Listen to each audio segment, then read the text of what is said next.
Bulgaria as well.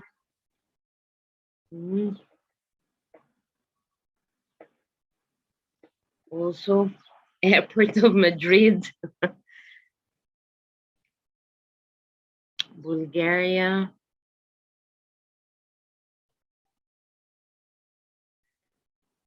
Wow, how many are in the airport in Madrid? Hi, David. Hi, David. Okay, cool. I would love to know the story of all of you joining from Madrid airport. Okay. Okay, great. I see we're a nice group of joining from different countries. Let me start by introducing myself. My name is Rasha Shaaban. I'm a local from Alexandria and Gothenburg in Sweden. Yeah, and I work at the World Culture Museum in Gothenburg. I'm the coordinator for the Anna Lindh Foundation network. I've been working since 2018, 2017 actually, a lot with the storytelling. And I would like to tell you a little bit about the journey, why I started working with the storytelling. Today I will be sharing with you a few examples of the project that I'm worked on using storytelling. And I will also introduce you to a nice tool that we use that you can use if you want to organize a storytelling workshop, or if you want to, or even for icebreakers, or a nice night out with friends. In 2016, in January 2016, I moved to Sweden, to Gothenburg, from Tunis. And I remember when I moved there at the beginning, it was all in the news about the refugees coming to Europe, mostly from Syria, Afghanistan, Somalia. And it was dominating the news, and a bit by bit, taking into consideration that I myself came to Sweden as a migrant. I did not come as a refugee. I came as a migrant. They call it a skilled migrant worker. I started to meet a lot of people from my culture, from Syria, from Iraq, from Palestine, and I started to notice that every time I talk to them, they're like, where are the Swedish people? We don't see them. It's so hard to hang out with them, and they're asking us to learn the language. How are we going to learn the language if we're not able to mingle with Swedish people? And then I started a little bit by bit to read about storytelling and the power of storytelling. Storytelling has a power to build bridges like no other tool. Human bridges. We don't know. Let me see now on the screen. I see Marenio Dina. I don't know Marenio, or I don't know Jean-Pierre or Claudia, and we're meeting for the first time. But I can assure you that the moment we're going to start to share stories from our lives, you will see how far we have in common. We all have the same universal needs. We all went to schools. We all went to universities, assuming. And we have friends, we have families. We lost someone, we fell in love, we fell out of love. And by sharing stories, you will start to see how far we have in common between us. Stories, actually, they run on emotions, and the good ones, they make you feel. When you're done with sharing your story to the audience that is listening to you, or to the person who's listening to you, you are no longer you, and the audience or the person who listened or received the story has also changed something about them, something about the way they could see you, or something about the way they could relate to you. So this is why we use storytelling.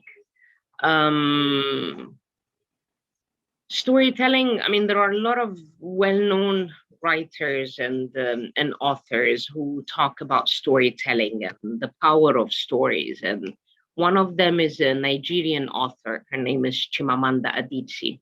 I'm sure many of you have watched her TED Talk when she talks about how every story matters and how stories can be used to empower and to humanize.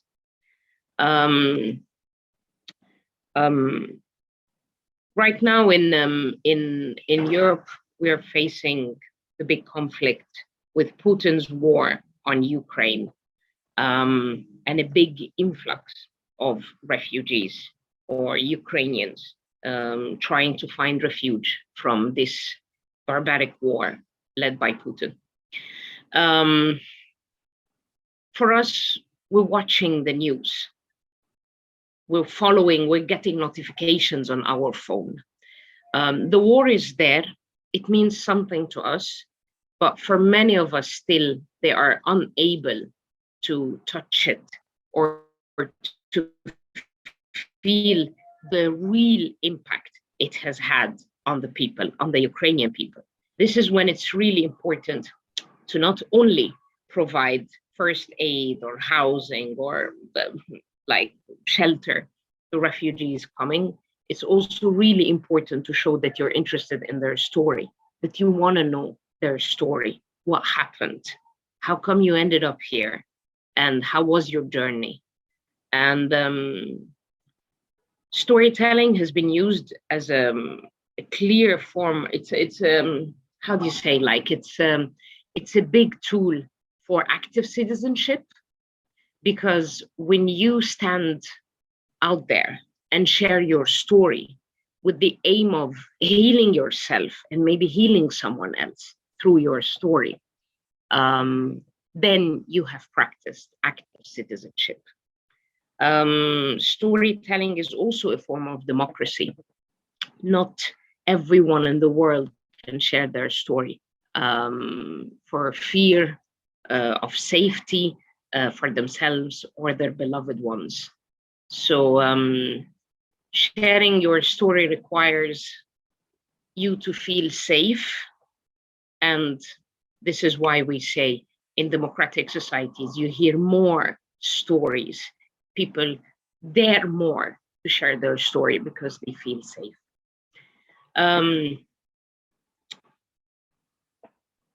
When you share your story, you remind yourself and you remind others who listen to you of what it's like to be human. Really, there is a lot about storytelling. When we talk about it, we always use the word or the adjective human, especially if you are sharing your story of a trauma, of success. It could be a success story, how you made it. You remind yourself and you remind others how it's like to be human. We talked about the healing power of storytelling, and how when you share your story, you become more empowered.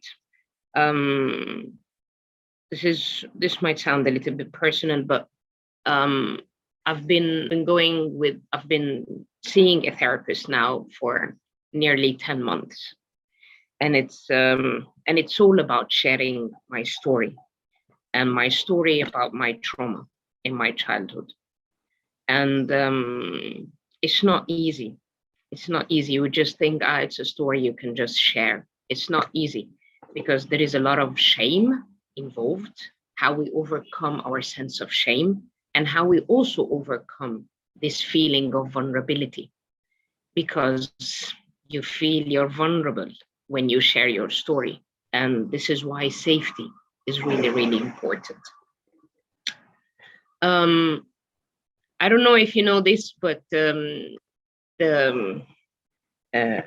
is a World Storytelling Day, which is the 20th of March.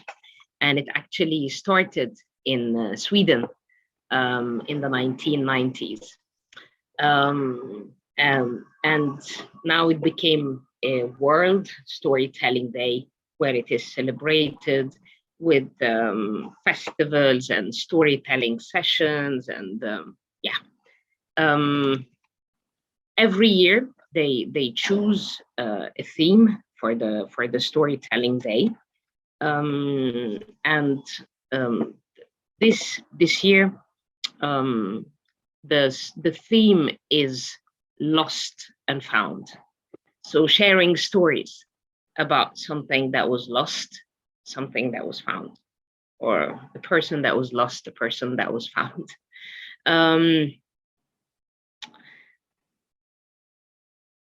I just want to say that all of us can share a story. It's something that is so natural that even when we go to sleep, our brain is so busy with telling stories that we continue the storytelling in our dreams.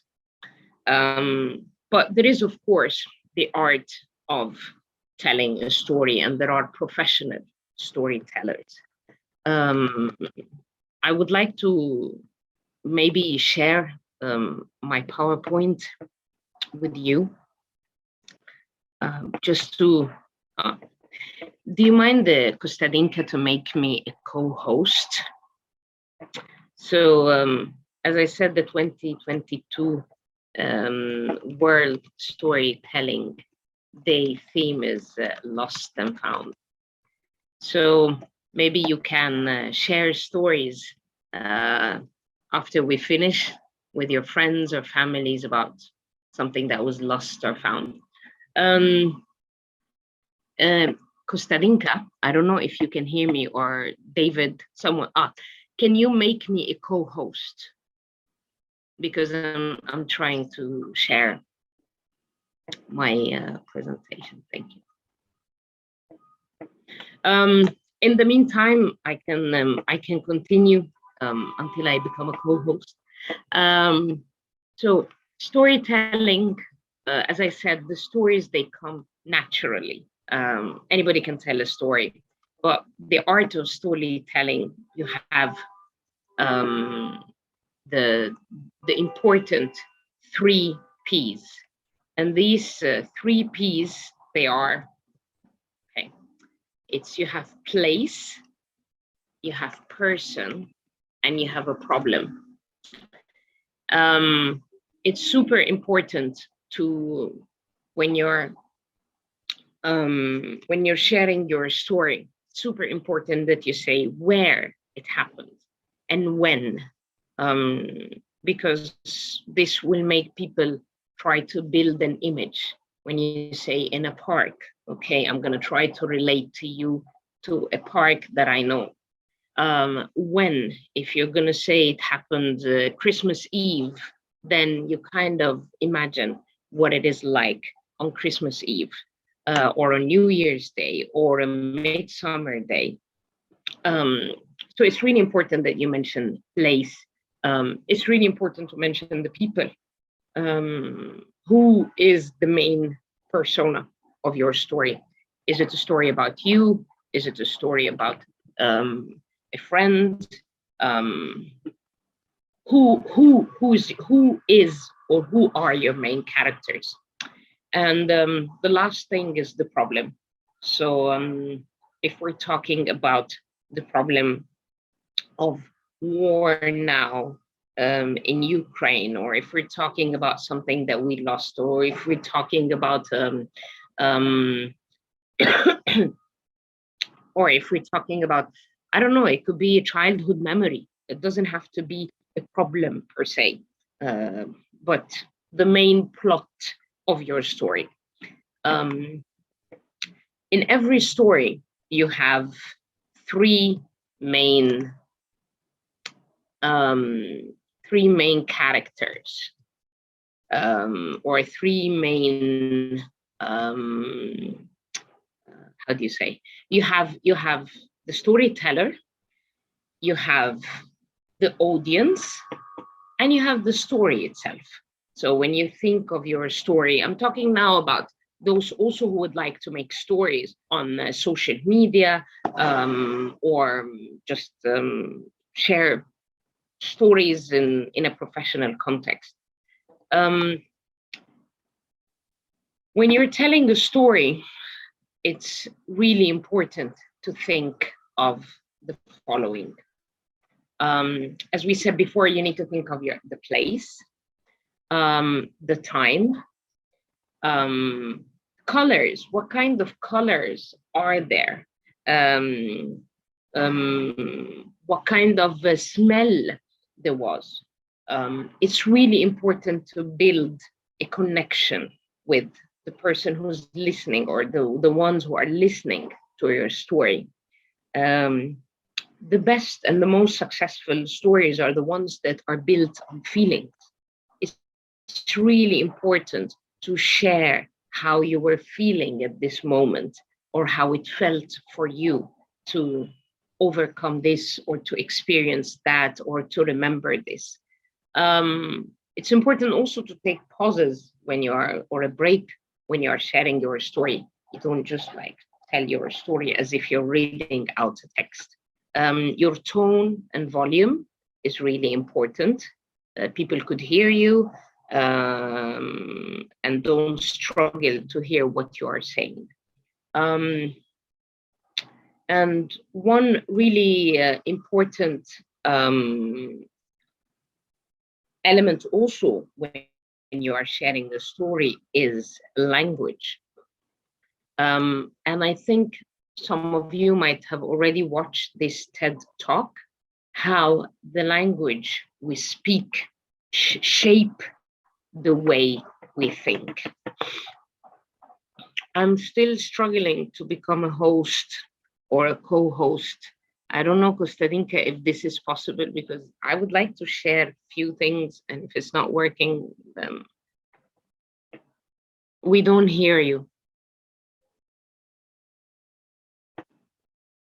Don't hear you. Is it only me who doesn't hear Kostadinka, or you also don't hear her? We cannot hear her. Ah, okay. Thank you, Jean-Pierre. Can I speak? Yes. This is David's phone. I don't know what is happening. It's okay. I managed to put multiple, when somebody can share, it can be multiple participants. So you should be able to share. Yes, now it is working. Thank you. Thank you very much. Perfect. Yay. Okay, so there is this video about does the language we speak shape the way we think, and I can send you the link to this TED Talk, because it's really interesting. You can check it out later on. Yeah, just a second. So as I said, like some of you might have already come across it through social media. Yeah. So it's really important, and I notice it when I'm sharing a story in my mother tongue in Arabic, or when I'm sharing a story in English, which I'm very comfortable with, or when I'm trying to share a story in Swedish, which I am less comfortable in. You will see how we talk about our emotions differently depending on the language we are using. We will see also how we sometimes feel uncomfortable to talk about certain topics. So for example, if I want to talk about LGBT issues, I would feel a lot uncomfortable in talking about it in Arabic because of all the cultural taboos than if I'm talking about it in English. So this is why we talk a lot about language in storytelling. And especially if you are using storytelling as a tool for intercultural dialogue. Many of the people who moved to Sweden, or many of the people who are now moving from Ukraine to Europe, they don't speak the language. And how are we going to listen to their stories, and how are we going to relate to them, especially if we have to use interpretation or a third person who's going to make a summary of the story. Yeah, so when you have the time, please take a look at this video that talks about the language. When you're telling a story, it's all about the details, what you put in your story and what you're telling. If you leave out important details, the audience might not be able to understand you so well. So it's very important to think of the details and to share the details of your story. When you start sharing the story, you have a beginning where you start by talking about the time, when, where, who was there, and then you start bit by bit to talk about the main plot, and you reach a climax. And then after you share about this important part of your story, then you start slowly to descend to an end. So actually there is a storytelling arc from the beginning till you reach the climax, and then you finish your story. I've been working a lot with the digital storytelling, which has been a really powerful tool in the age of social media. It is not so easy actually to nowadays, with the amount, like I don't know how many billion seconds are being streamed every day. And they say now, if you don't manage to catch the attention of the person in the first, or the viewer in the first 3 seconds with your image, then people are just going to swipe to the next story. So been working a lot, as I said, with digital storytelling, and in 2017, I started this storytelling project. It's called IHOP. It's a mashup of 2 Swedish words, which is ihop, which means together, and hopp, which means hope. So like hoping together, let's say. And in this, we brought newcomers to Sweden, and they met with local community members, and we cooked together. We started by cooking together, and people sharing stories over cooking. I cannot tell you more how bonding it is for people to cook together. It's amazing. I strongly recommend it if you're organizing any workshop.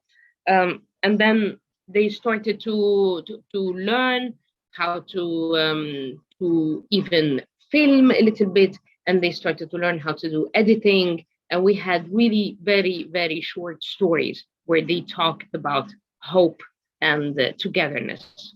That was the theme of this. And then in 2018, I started this program called Mind the Gap. And Mind the Gap is a program that we use storytelling as a main form of artistic expression, in addition to other forms, like we use theater, we use music, but storytelling is the main element. And in Mind the Gap, we believe that everyone lives with a gap. All of us live with a gap. Everyone has been treated in a certain way differently because of who they are, because of who they come from. Being a woman, being a member of the queer community, being a person with a special need, or being a person who's old and they feel they cannot fit in. So in one way or another, we have experienced gaps in our lives.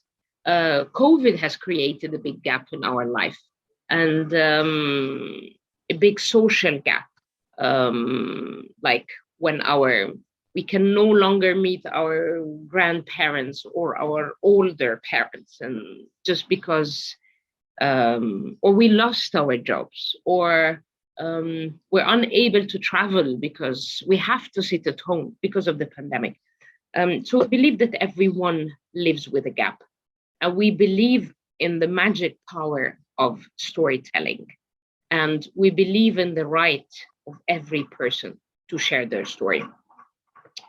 Gothenburg, where I'm based, is known to be one of the most segregated cities in Europe. And we started to look at this segregation at the World Culture Museum. And I was like, this is really interesting to be living in a city known to be one of the most segregated cities in Europe. And we started to think of this physical gap, you know, what does it do to people? And we had a workshop, and we brought together members of the local community, those who recently moved to Sweden, and those who are established Swedes, as we call them. And we started to let them share stories, and we filmed their stories. I would like actually to show you a couple of these stories. And in addition to this, we after the year 2018, we started to expand Mind the Gap beyond Sweden. And we filmed stories from Europe, we filmed stories from the Middle East, and right now Mind the Gap is an exhibition, and all the stories are available online, and they can be used as a teaching material if you want to talk about a specific topic. It really helps a lot. Maybe I can try to share one of the stories.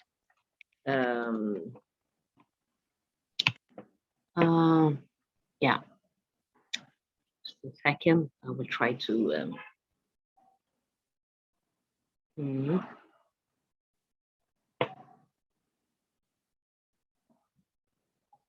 Share sound. The story you're about to watch now is a story of a Syrian writer who moved to Sweden in 2015. He's now a Swedish citizen too, and he shares his story about the gap between what he experienced back home and now that he is living in Sweden and living in Europe, how this has changed things for him. I hope you will enjoy the story. It has English subtitles, so try to follow. It's going to be in Arabic. اسمي خالد وأنا كتير بحب الفلافل، حتى رفقاتي بيسموني فلافل ليفر. من أول ما جيت على السويد وأنا بدور هيك خلال. I'm sorry, can you hear, or is it too low? Can you hear? It's quite low. It's quite low, huh? Yeah, I just noticed that. I don't know why. Wait a bit.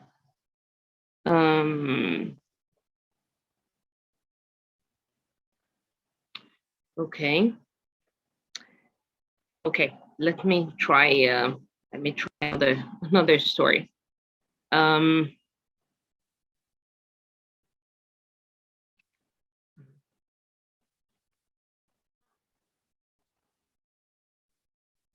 see.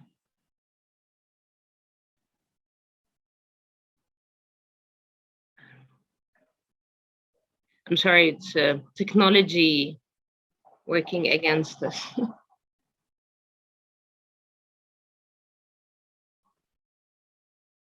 It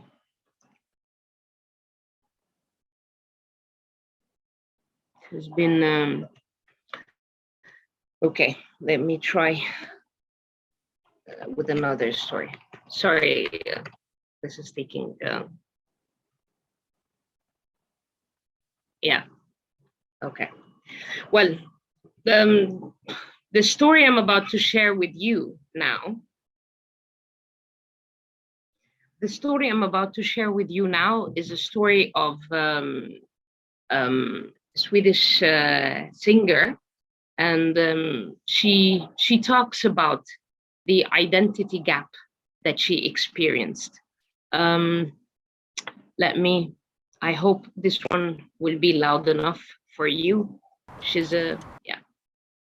This is the story of Kristina Issa, and it's in Swedish with English subtitle. Enjoy.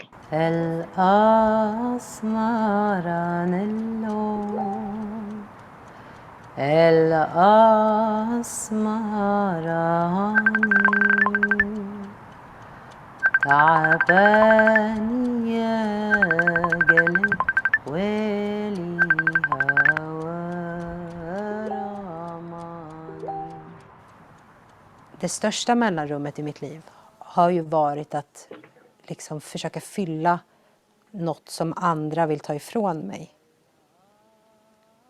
Och att växa upp och inte veta vart man kommer ifrån, det är också en stor sak. Men jag kommer ifrån mig.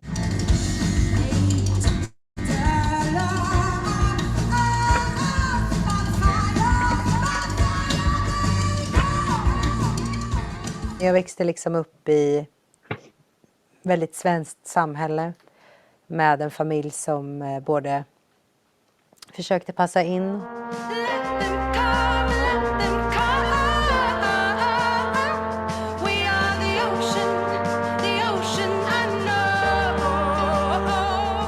Min mamma och pappa är från Syrien och jag ser mig själv som en person från Syrien också. Även om jag inte har växt upp där. Så jag har ändå jag har en väldigt stark anknytning till Syrien. Och för mig är det väldigt så viktigt att det sitter i mig, det sitter i min kropp.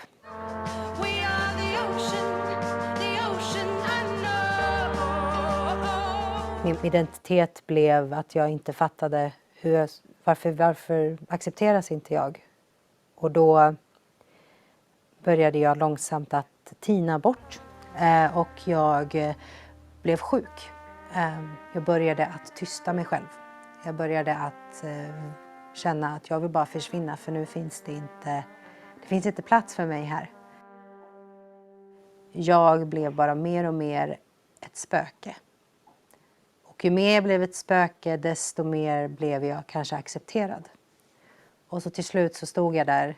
Jag var 12, skinn och ben så att säga. Liggandes på ett sjukhus. Och var inlagd i 8 månader för då anorexia, alltså ätstörning.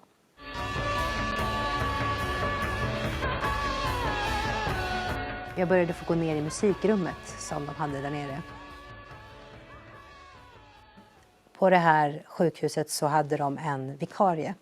Och han var gitarrist och sångare, kommer jag ihåg. Och han var själv från Etiopien och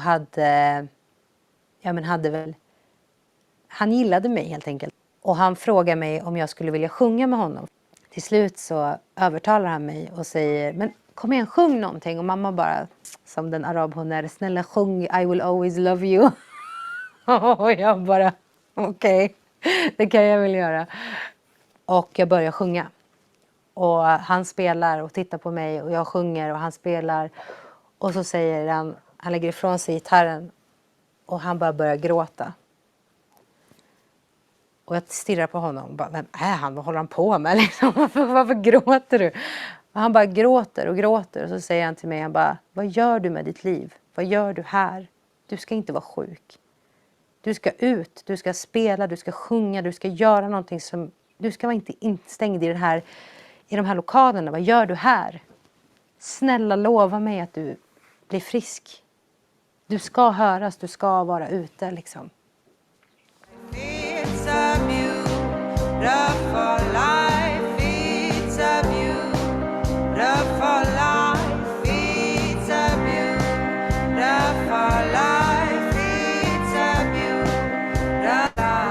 Jag blir påmind om vem jag är.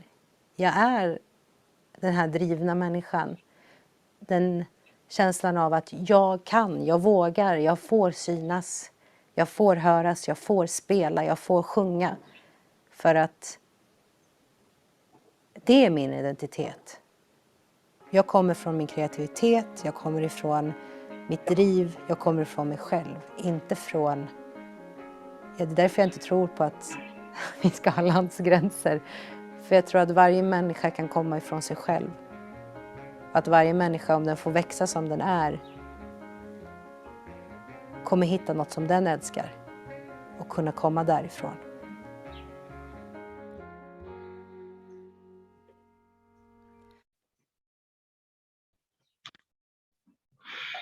Yes.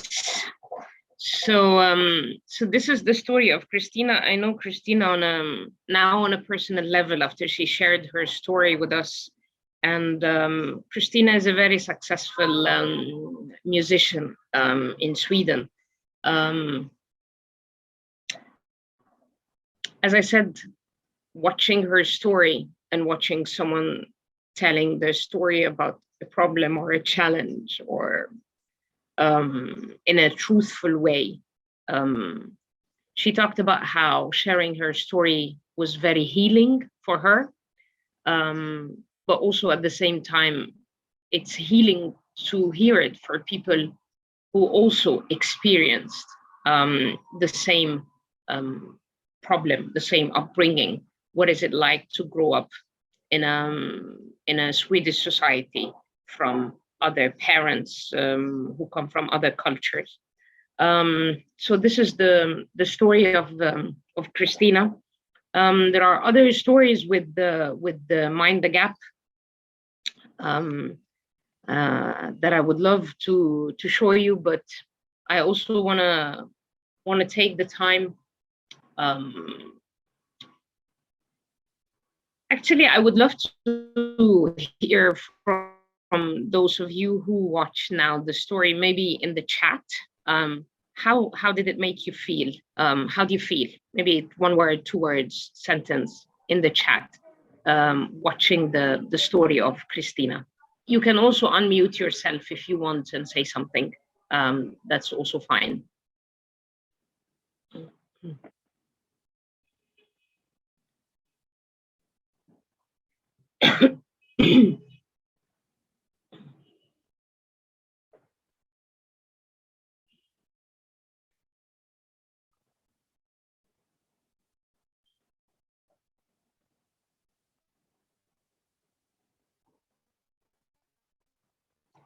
Yeah, I got from John Pierre. I think he sent it only to me. He says when someone ghosts themselves, they feel better. Some of us have tried this before, I'm sure. When you prefer to just stay in the shadow and to avoid certain problems or certain challenges in life.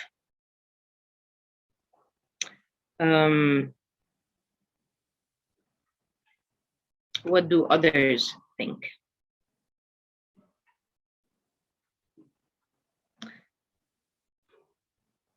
Thank you. Raina thinks it was quite strong and very strong and inspiring. Kostadinka thinks it was very emotional. Please feel free to write in the chat how you received the story. And in the meantime, I'm also putting here in the chat the link to the story itself. And I strongly recommend you to follow Christina on Spotify or watch her on YouTube. She's a very talented musician who sings in English. Yeah, it was quite moving. I agree with you, Stephanie. Yes. Before we finish, I would like to introduce you to a tool that one of our network members in Sweden developed.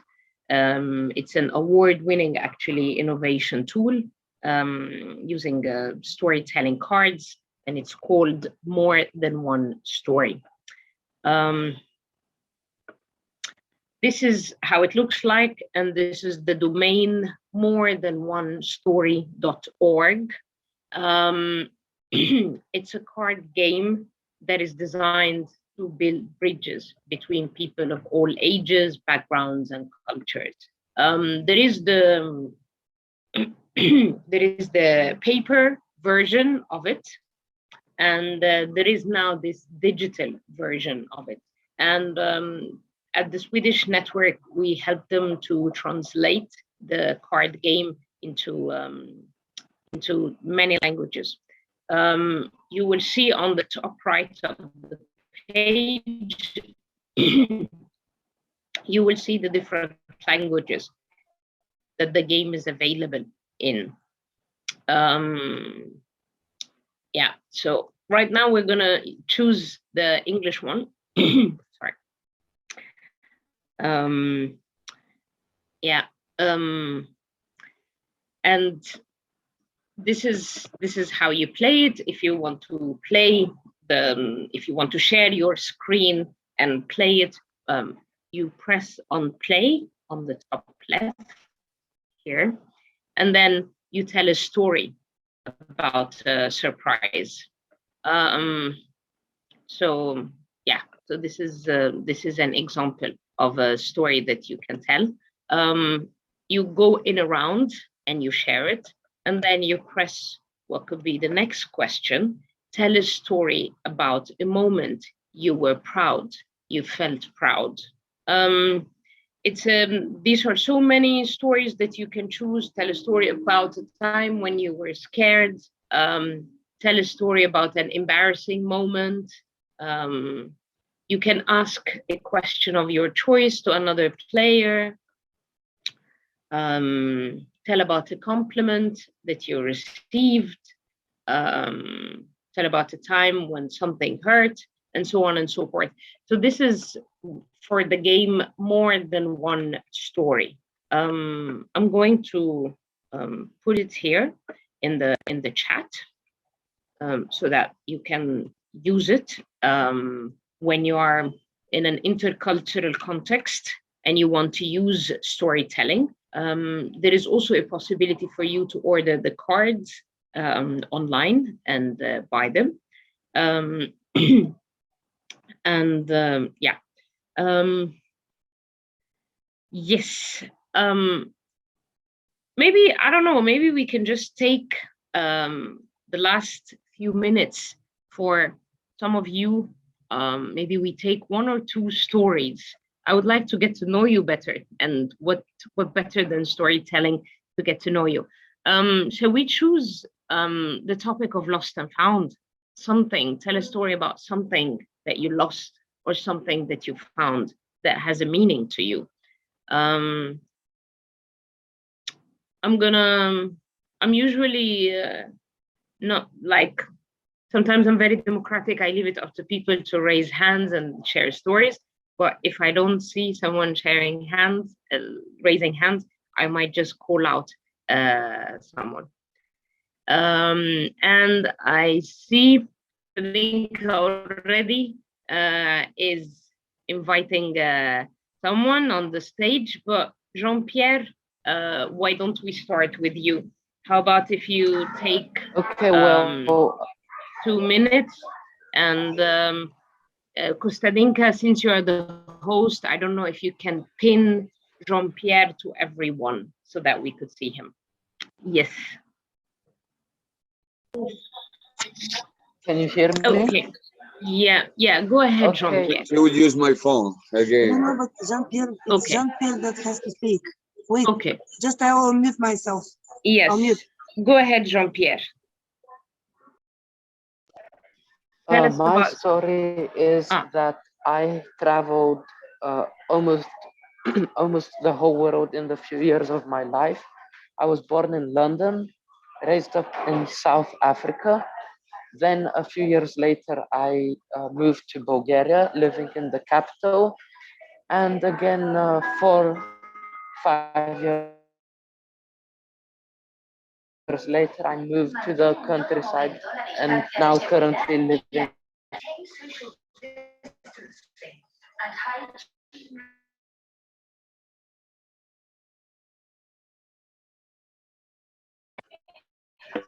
did you understand? Yes, we can, but do you want to share a story about something that you lost or something that you found? Okay, I can share a story of a good deed I did a few days ago when I was on a youth exchange. While we were on a trip to Santiago de Compostela, I saw a homeless man, but instead of giving him money, because I wasn't sure if he would use it for a good deed, I decided to buy him groceries, and I bought him bread, cheese, and meat so he could hopefully have food for a few days ahead. And how did that make you feel? Or the person that you... It made me feel happy because if I was in his position and somebody helped me like that, it would have made my day. Okay. Thanks a lot for sharing, Jean-Pierre. I'm wondering about Thierry. I heard, wait, am I pronouncing your Syria? I'm sorry. I'm wondering if you have a story to tell us about something that you might have lost or found. Yeah, I don't know if that's the story that Costa Rica thinks, but I'm going to tell my story. My story is that I come from Mexico, but I live in Berlin for 4 years. So I will say that I lost everything when I decided to come to Berlin because I only have my passport and my suitcase. And I didn't speak German, I didn't know anyone, and I don't have a lot of money in my account. So I decided to lose everything that I have in Mexico to come to Berlin to find myself.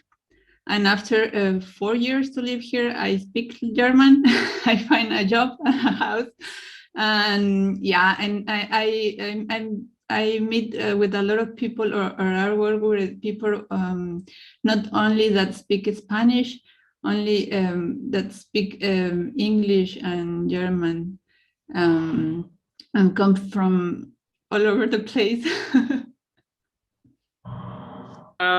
If time went back 4 years ago, would you have taken this journey?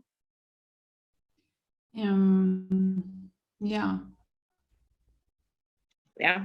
Yes. Okay. Okay. Yes. Berlin is a very beautiful city, and yeah. Thank you for sharing your story with us, Syria. Thank you. Sexy but poor. Yeah. We have time for one last story. Because I apologize again for joining late. Time difference. Sorry, my bad. Anybody who would like to share a story is most Rasha, welcome to. Can I say something? Yes, please, David.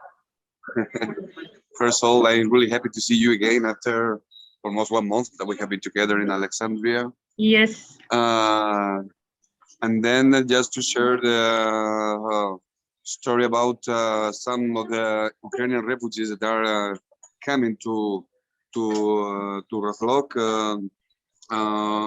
We have the feeling that we have to help them somehow, and we have an apartment which is absolutely empty, and we give them this place to live.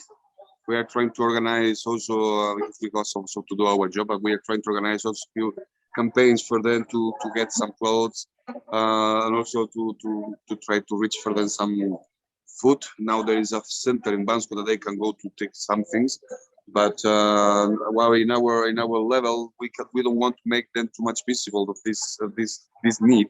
Also, they don't feel too much good, so we are trying to do in a really soft way that they feel comfortable when they are going out. To don't need to be grateful with everybody, and yeah. So it just was I want to share, and also for me as migrant, as I am traveling from one country to another to live. It's very important to find some support for someone when you are just moving somewhere and you have this opportunity to have the support and luck to be somehow received in this way from someone. That's all. Thank you. Thank you, David. Thank you so much for sharing. And I just want to say something from back to Rasha? yes, Kostalinka, yes. I thought that David is going to tell his story, but not about the refugees that we are hosting. I don't like to talk know, about me. But because it has to be his story. As this confirms that you say that it's very difficult that we talk about each other, that we talk about us. It's very difficult when it comes to us, revealing our souls, revealing our emotions. No, but it's difficult. It's very difficult. It depends on the story, of course. But David has a story that when he moved to Bulgaria, he was nobody. Like Syria, the same story. He came to look for happiness in a place where he even didn't know. He was not. He said, "I'm coming with you," I said, "You don't know exactly where you're going and what you're doing. It's totally different country from yours." So when he came, he needed time until he got to know the language and until he got to understand locals. He was the foreigner. He was the Spanish person, the Spaniard. The moment he started speaking our dialect, he was already accepted as David. And now he's well known. He's part of the local community. But it took time. It took a process, and for sure, this is not really painful, but long and durable process. And because here we have a lot of volunteers with us from old times, like Siri was quite a long time ago with us. Claudia was maybe 2-3 years ago, I think. Neo just finished some months ago his voluntary activity with us. Sinan and Irena are here as well. They have all of them have passed through that process of finding themselves and understanding themselves better through this experience. Going through cultures and going and finding yourself. I'll just stop. Leave the floor to Rasha. Yeah.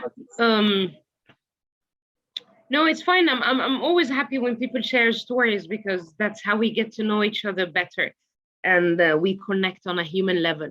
There is actually, if some of you have Netflix, there is also a very good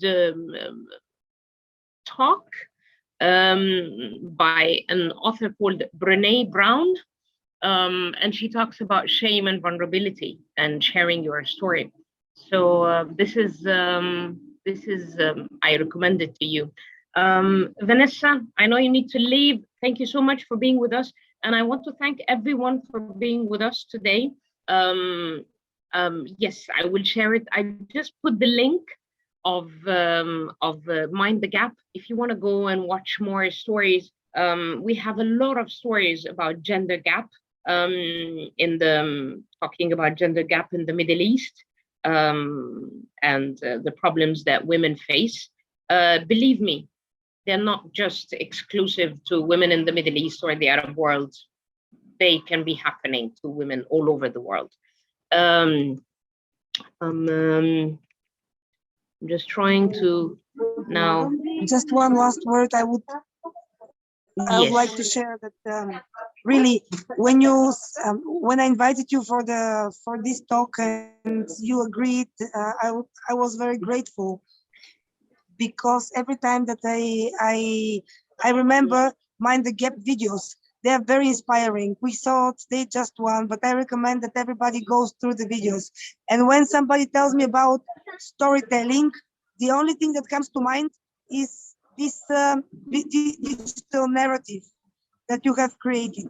It's very powerful, it's very human, and it provokes a lot of emotions, and this is how we change the patterns in our societies. Thank you, Rasha, for agreeing to be with us. Yes. It was very interesting, and I hope to see you very soon. Yes. Maybe we can, I don't know, we can organize another thing, because it was very, very interesting for me, and I suppose for the audience. Thank you, Kostadinka, for inviting me to be with you and talk about Mind the Gap and talk about storytelling, which is a topic that is very close to my heart.